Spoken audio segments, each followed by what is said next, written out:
So it's been requested of me to react to one of the coolest guys I know on YouTube. His name is Leblanc. He's a cool travel YouTuber. He's also a vlogger, and you guys should definitely check him out. Link in the description down below, Leblanc. So today the video we're checking out that you guys have all been asking me to react to is top 10 things to do in the Philippines. If you remember, I already reacted to one of Leblanc's videos. It was super excited. I love his videos. They're very high quality, they're well made, and I know you guys will enjoy it, so let's jump right into it. To let you in on a little secret here. The hidden gem of Southeast Asia is right here, the Philippines. I agree. My favorite of all countries that I've traveled to. Oh, man. It is some of the most beautiful landscapes. I can't believe I haven't even been yet. You will ever come I can't wait to go. Now, before you start taking advice from a random stranger, I want to give you a bit of my background. My name is Leblanc, and I've spent the last 2 years traveling Southeast Asia. And with that, I've spent about 3 months of it in the Philippines. It's a country I plan to revisit very soon. Let's get started with the countdown. Number 10 is Boracay. Boracay is easily one of the most popular islands in all of the Philippines, and with that, it can get pretty busy sometimes. Now, that can be a good thing and that can be a bad thing. The great thing is, you can guarantee you can find some extremely beautiful hotels if that's in your budget. You can also find some relatively discount ones too. No, his girlfriend is beautiful. Whoever that is, wife, girlfriend, gorgeous. Is pretty good, and the food selection is great. God, just look at it. Gorgeous over there. All the way up to extreme luxury hotels. It can be backpacked, but definitely expect to spend a bit more money here. The island of Boracay itself is extremely beautiful. I could tell. Some of the bluest waters you'll see, and some of the finest white sand beaches. I would assume this is how it got so popular. The population of the island has outgrown the infrastructure at least 10 times over, and this can lead to a lot of congestion. But you're going to spend most of your time on the beach anyway, so what does that matter? Number 9, Oslob. Oslob is extremely well known for one thing, and that is the whale sharks. This is a place where you can actually go and swim right next to these gentle beasts. Now, there is a little bit of controversy that surrounds this because the whale sharks are fed, but I'll leave that up to your discretion. It's such a humbling experience swimming next to an animal that could literally grow as large as a small bus. In record, they grow up to 40 feet, although it's very unlikely you'll see one this large. Only 30 minutes away, there's a couple sets of waterfalls. Tumalog is the most impressive of the two. It's a massive... I want to know how Leblanc is able to travel like this, because I would love to know. Now, if you're looking for more of an experience of course we all love to know. Check out Aguinid waterfalls, because you can actually scale up them, you can jump off of them. It's much more interactive than just looking at a waterfall like you do at Tumalog. You can jump off a waterfall. It's definitely worth a visit. Number 8 on my list is Malapascua. Malapascua. It's very unlikely that you've heard of this place before. Never. But there's a great reason to go, and it's this one animal that lives below the sea. It's very unlikely you've ever heard of this place, but Malapascua is home to one of the most beautiful creatures I've ever seen. The thresher shark. If you're a scuba diver, this is a must. I thought it was really going to be Dory, like the Dory fish. More impressive than the thresher shark. It has a long tail, I could see it in the distance. You see it beautifully cutting through the water. For me, this made going to Malapascua 100% worth it. Now, the dive scene is incredible, but it's not the only thing. Malapascua Island itself is extraordinarily beautiful. Again, if you haven't already noticed the trend, extremely blue water, fine white sand beaches, and I need to go to the Philippines. So this definitely has to be something that you save up for. It's a very small island, and all the accommodations on the island are quite expensive. Do a little research. We even managed to find a bit of nightlife on this incredibly dormant island. My girlfriend Laura really hit it off with the locals. Oh yeah, that looks if you know so much about fun. The Philippines, you'll probably be shocked that I put El Nido in 7th place. El Nido is easily one of the most beautiful places in the Philippines, and arguably the world. The beauty of this place leaves you in awe. Now let's start with the great things about this place. The 4-island tour is incredible because it lets you see the cerulean blue waters, the jagged cliff sides. It's seriously earth porn. It's nothing like you've ever seen before. The days in El Nido are unforgettable because you'll spend your entire day hanging around these beautiful landscapes. But this is where the problems start. When night hits, it becomes a bit less enjoyable, I'd say. El Nido's electrical grid is archaic at best. When we backpacked, we spent at least half of our nights in darkness. And worse than the dark, we spent it without any fan or air conditioning. That's nature, buddy. It's hot in the Philippines, and when the power goes out, I become a pretty unhappy camper. In addition to this, to do anything like I do as a YouTuber, uploading is basically a no-go. Yeah, that's the worst. That's going to be the worst part. Slow, and it will drive you mad. Now there are some come on, you can live without some electricity for a while, man. It's not a If you lifetime. spend a lot more money, you can actually stay at accommodations that will have backup generators, and this will at least help take care of the problem of your air conditioning going out. So you won't YouTube's be more wet important than death. air conditioning at this I want to end point. this on a positive note because despite all the inconveniences of El Nido, gorgeous. the beauty of this place makes it all worth it. So you have to go check it out. If you end up going, make sure you do the 4-island tour and make sure you climb Tara Cliff if you're willing to risk your life. It's extremely jagged, but the view you get is unforgettable.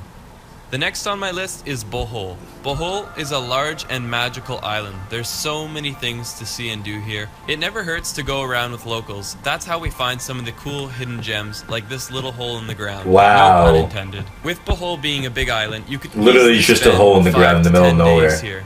The most popular of the beaches is Alona Beach, and this is a place where you can stay at a 5-star hotel or at a guest house or hostel.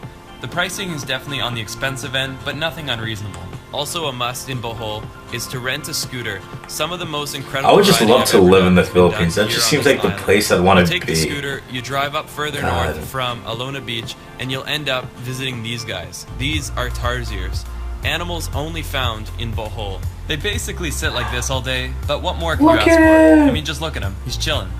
Mondays. Dude. Also worth mentioning, I did go up further north to Anda Beach, and although I liked Anda, I didn't love it. I found it a bit of a dirty beach.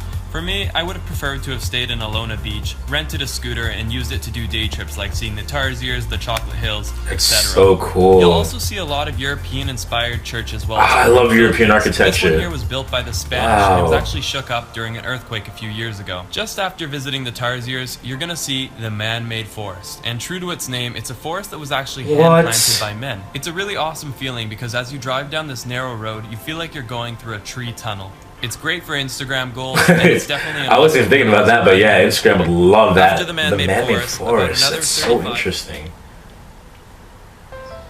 It's about time you get internet that works as hard as your business. So switch to Fios. minutes up north, you'll be going through what some people deem the main attraction of Bohol. These are the Chocolate Hills. The And Chocolate you'll notice they look Hills. extremely similar to a Hershey Kiss. I don't know if that's why they've been called that, but the name is definitely fitting. You can drive up to the top of one of the No hills and way. actually get a pretty good vista of the entire mountain range. What? I definitely recommend it. Number 5 is a Oh, place I'd that's love on to be at the very top of one of the few Chocolate lists. Hills. Dumaguete is an incredible Goals. place, and there's a lot to see and do here. It's a place I spent almost 2 weeks. I don't wanna go on scuba diving and vacation. exploring its beautiful nature. If you go to Dumaguete, check out God Casaroro damn. Falls. I know I'm probably butchering it, but I'll write it down below. Right across from Dumaguete is a short boat ride to Apo Island. Make sure you check out this place. Apo Island translates into English as Turtle Island, and it's well named because everywhere you go is serious. I would love to There's sea turtles swim with the everywhere, turtles. And these Can chilies you? are used to having people You around. can. So they don't mind when you swim up next to them. Oh my Just make sure not to God. touch them. This is by no means in Dumaguete, but this is one of the must-do's of the Philippines. This here is Manjoyod Sandbar. I call this place the Maldives of the Philippines. It's about a 2 to 3 hour drive to get here from Dumaguete, but every single minute of the ride is worth it. Once you arrive at a little dock, you take a boat across about 45 minutes, and you arrive in paradise. If you have that extra time, or you want to take your Instagram to a whole nother level, you better check out Manjoyod Sandbar. Those are just a few of the things you can do in Dumaguete. There's some nightlife, there's great restaurants, and a whole lot of Just nice looks- hotels and everything resorts. looks beautiful. This is a place for anyone on any budget. Number 4, almost on the podium, but not quite, Kawasan Falls, also known as Badian Canyoneering.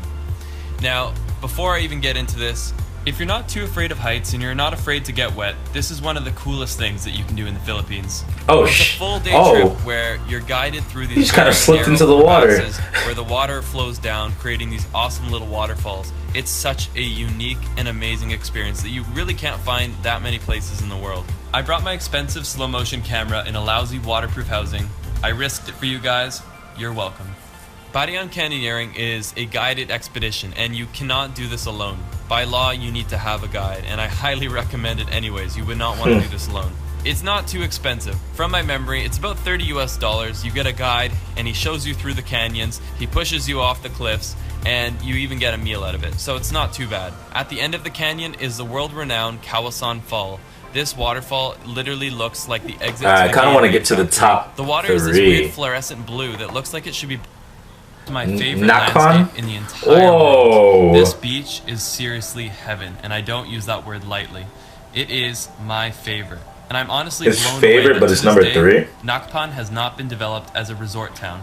This is the most incredible. It's not a resort town, just local area? Now, if you remember, we talked about El Nido being in 7th or 6th place. Well, Nakpan is about a 45-minute scooter ride away from El Nido. So again, if you were on and I would the love you get around by scooter. That's so cool. Nakpan and El Nido together because they're only a scooter ride away from each other. The problem with Nakpan is this. Because it's such a beautifully untouched landscape, There's number 2. There's nothing on it. There's really you're staying in El Nido, but one of the most epic day trips you'll ever do. This island here is my silver medal. It's probably my favorite island in the entire world, and it's easily the best island in the Philippines. It is the definition of exploring, getting lost, and seeing things that few others have ever seen before.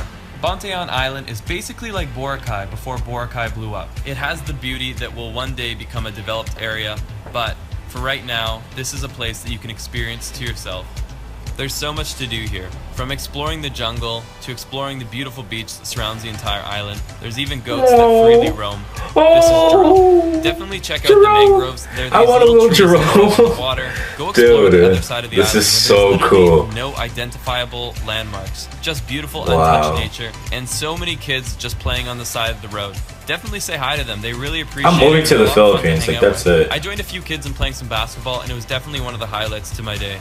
It wouldn't be a perfect island experience without a perfect sunset, and Bantayan certainly has a lot of them. In fact, check out number 1. Plenty of them. I don't think I've seen more beautiful sunsets in my entire life.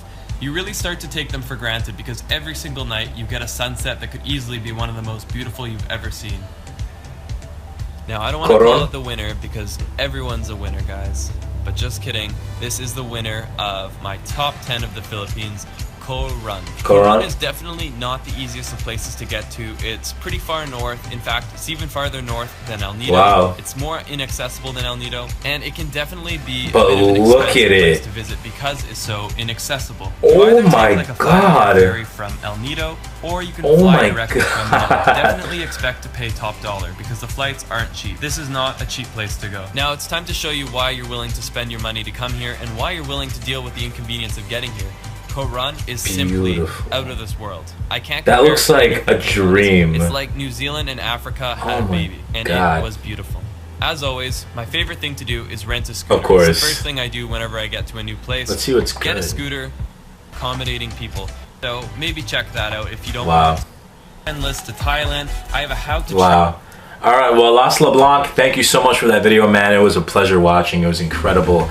Just the things you do are great. The way you portray the Philippines is gorgeous. Your cinematography, your filmmaking, I'm envious. I love it. Like, I want to be able to film like you. So let me talk to Leblanc. He commented on the last video I made for him. The last video I made reacting to him. What camera do you use, man? What do you do? Like, I just want to know what he does to be able to travel and also be a travel YouTuber and film this kind of stuff. Like, I'm very interested. Of course I want to know. But guys, thank you so much for watching. Leave in the comment section down below. Tell me what you think about the video. And also make sure to like the video and subscribe if you haven't already. Thank you so much for watching. Peace.